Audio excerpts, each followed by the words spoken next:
Happy Wednesday, setters. Today is the 6th of July. Tonight, we're going to see a Fed meeting.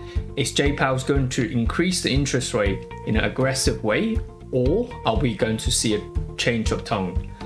I think we may likely to see a change of tone very soon. Yesterday, I saw something very interesting. Oil dropped over 8%, is now under $100 per barrel. So seeing some early weakness on oil. Since the Ukrainian war, oil has been going up and indices going down. But before the Ukrainian war, oil and indices tend to move together. We are seeing the tone from the news shifting from inflation into recession.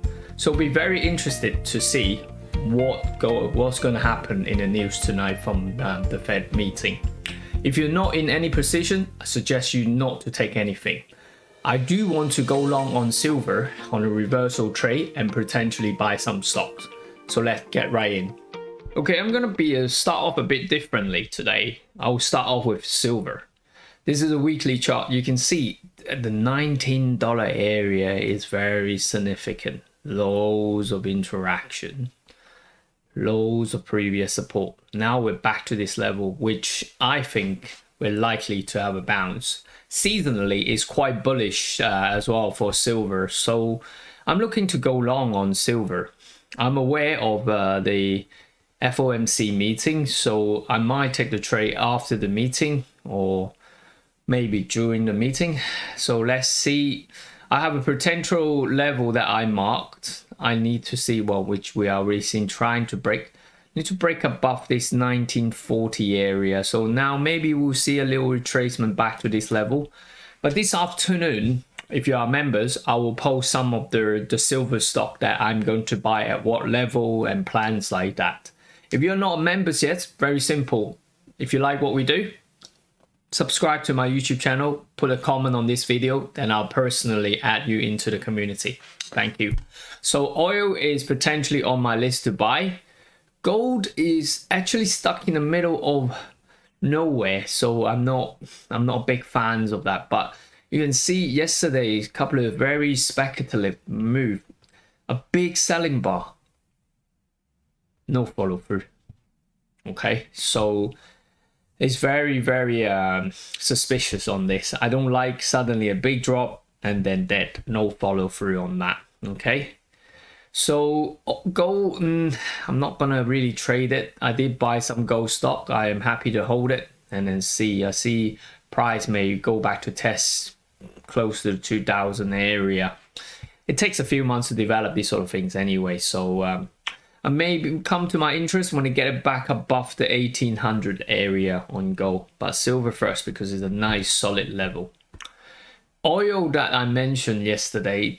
Well, just now, actually. Yesterday, you had a massive drop. My expectation was to see this to go back to 116, but in here, well, made a double top and then bam. So, has quite aggressive selling, take off both low in here. So, that's the early sign of some weakness in the recession talk, or hopefully the inflation's already peaked, so inflation issue is sort of dealt with in time, so we'll see.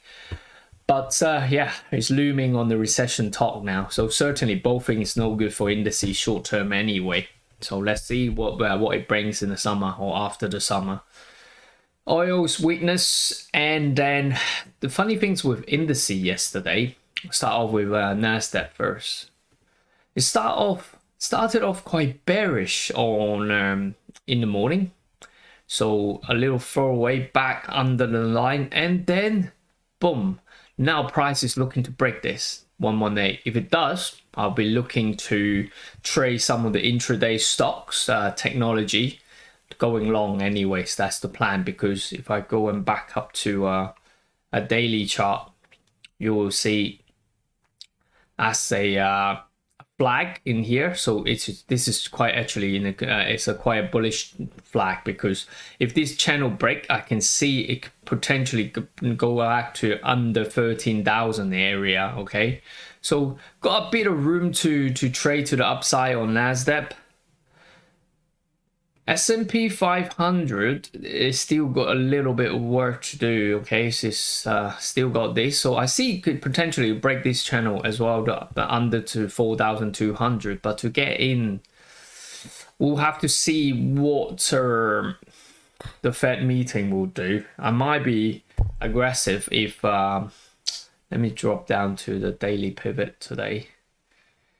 Yeah, nothing really shouted out. So I marked the area around this 3,440 area. If I can see price drop below here to back to this area when it spiked down, no follow through, I could take an early trade here and then put my stop loss in the last swing low on 1 hour. But that's me. Okay, I don't recommend, if you're don't know what you're doing in news, please don't do that. Please don't follow, but that's just me.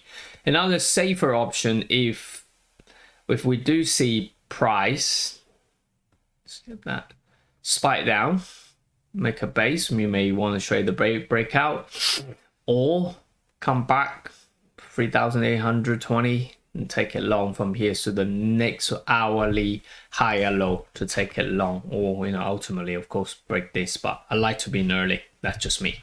So I still want to be a buyer on S&P 500. Let me explain to you. First, we are seeing potential inflation peak from oil.